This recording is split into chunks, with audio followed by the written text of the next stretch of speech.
Is there a housing crash coming in 2023? If you're a buyer, you're thinking, should I buy now or wait, despite the higher prices and the higher inflation rate? If you're a seller, you're thinking, oh my gosh, are the prices gonna drop? Are they gonna crash? Should I sell now because we are at the peak price? So a lot of thoughts to go in there. So let's analyze what the experts are saying of what's gonna happen in 2023. Is there a housing pricing crash? Let's see.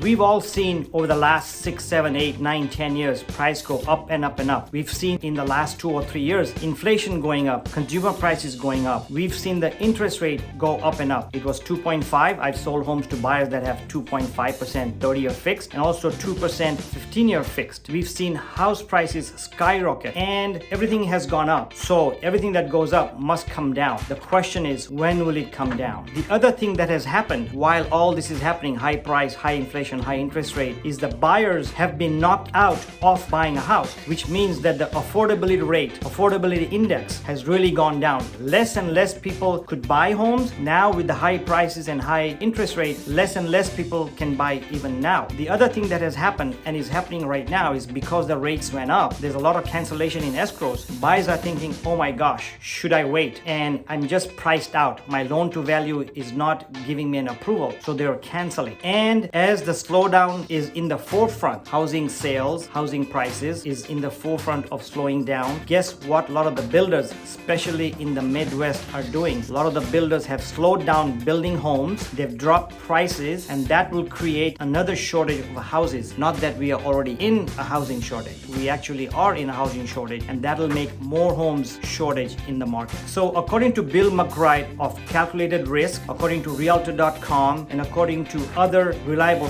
sources, here are what the experts are saying. And I'm not saying that. Of course, I have my own opinion, but of course I agree to what they're saying, and that's why I'm doing this video. What they are saying is that there is no housing price crash. That does not mean that home prices are not falling. Yes, they are falling, but there's a deceleration of home prices. They're not going to crash to 30-40% down from what they are right now. Remember, in the last 10 years, since 2010, prices have gone up and up and up and up and up in a slow tangent 4 to 5% rate. They're not going to come down all of a sudden 30-40%, as a lot of the buyers or some of my friends are calling me and saying, hey, market's gonna crash 30% next year, find me a foreclosure. That's not gonna happen. Well, at least the numbers are not showing that that's gonna happen. Yes, they may drop, prices will drop, home sales are down, they're almost down 19% according to the National Association of Realtors in 2022 compared to 2021. So yes, number of home prices have dropped, and yet overall nationwide as of Q2 2022, home prices are still holding. And experts like Fannie Mae and Freddie Mac and MBA, they're saying that there is a more appreciation coming. So there's a lot of confusion. So if you're a buyer or a seller, totally understand where you're at, but it's important that you understand these numbers. So here are the 3 reasons why they're saying that the housing prices will not crash.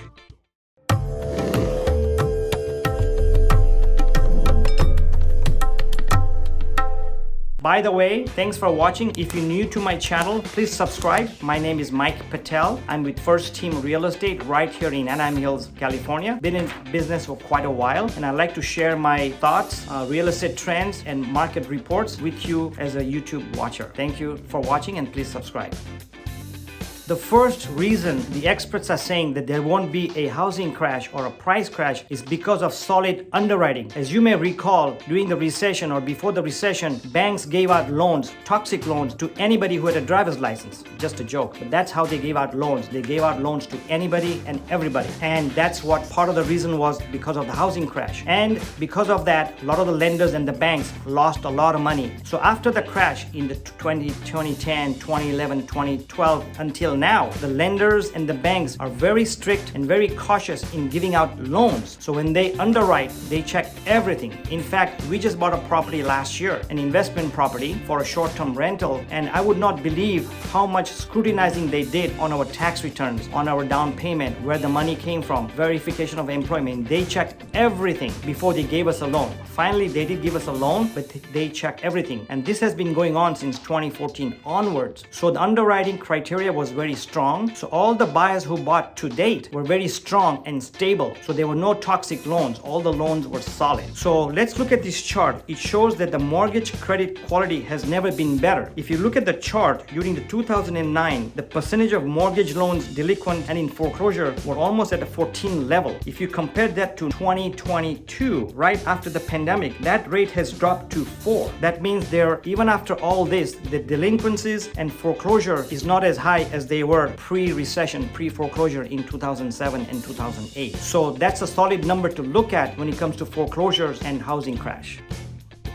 The second reason they're saying that the housing crash won't be there or the pricing crash won't be there is because the prices are sticky downwards when there are no forced sales. So what does that mean? Well, as you know, we have had some price drops, what we call a deceleration in home prices. They haven't dropped in certain areas. Yes, they have dropped 1 or 2 or 3% in some metro areas and high density areas and where the prices have really gone up, so they've stopped. So there has been some slowdown, but overall nationwide prices are still holding. So it's all about supply and demand. Even with the high interest rate as of the last few months, buyers were still buying, making offers. Yes, there are not 20 offers, multiple bids on a property, but there have been 2 or 3 bids. Homes as of quarter 2022, quarter 2 are selling over list price overall, and this is because there's a shortage of homes and people want to buy homes. So there is demand. We still have a shortage, so the supply is low, and the buyers, despite the high prices, want to buy. So the prices are very sticky right now. They're not going to drop. They may decelerate. In fact, they have been decelerating.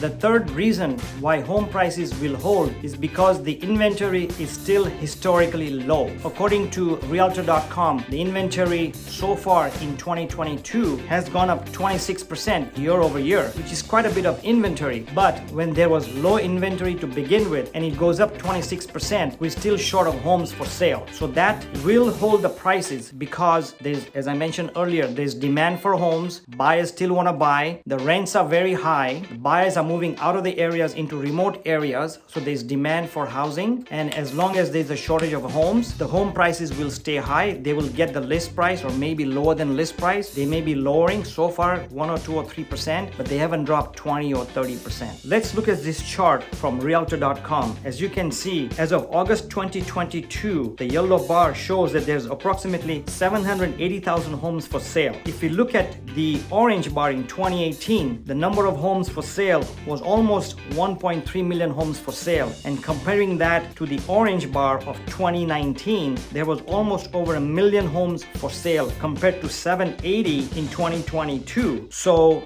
there is a shortage of homes. As I mentioned earlier, builders have slowed down, and the other thing that's going to cause a shortage of homes is if you're a seller, or some of the sellers are thinking, wait a minute, the interest rate has gone very high, almost 7%. As of yesterday or a couple of days ago, it was 6.82% according to bank rate. So if I'm a home seller and I bought my house 4 years ago, let's say at 4%, and now I'm thinking of selling and buying something at 7%, I may have second thoughts. So the sellers may have second thoughts on selling, and that will add to the shortage of homes already there. So let's see what happens come January 2023 and see if there is a housing crash coming. But according to these numbers, it doesn't seem like there's a housing crash coming. But here's another thing that we have to consider. As I mentioned earlier, over the last 10 years, prices have gone up and up and up and up. In fact, my house has more than doubled, which means not just me, which means in nationwide, all the homeowners have a lot of equity. In fact, there was a report out that showed that an average homeowner nationwide has an equity of $328,000, which is the highest in history. And that is, of course, inflation adjusted number, but that's a lot of equity. So if the seller loses a job and decides to sell and doesn't have a work for a year and then decides to sell, he can still sell it, or he or she can still sell it because they have a lot of equity. So until that equity comes to the amount of the loan amount, we don't see any foreclosures. So the number of equity or the amount of equity in your home has to come down before the foreclosures start running rampant. So let's see what happens, and I appreciate you watching my channel. Please look at these 2 videos as well.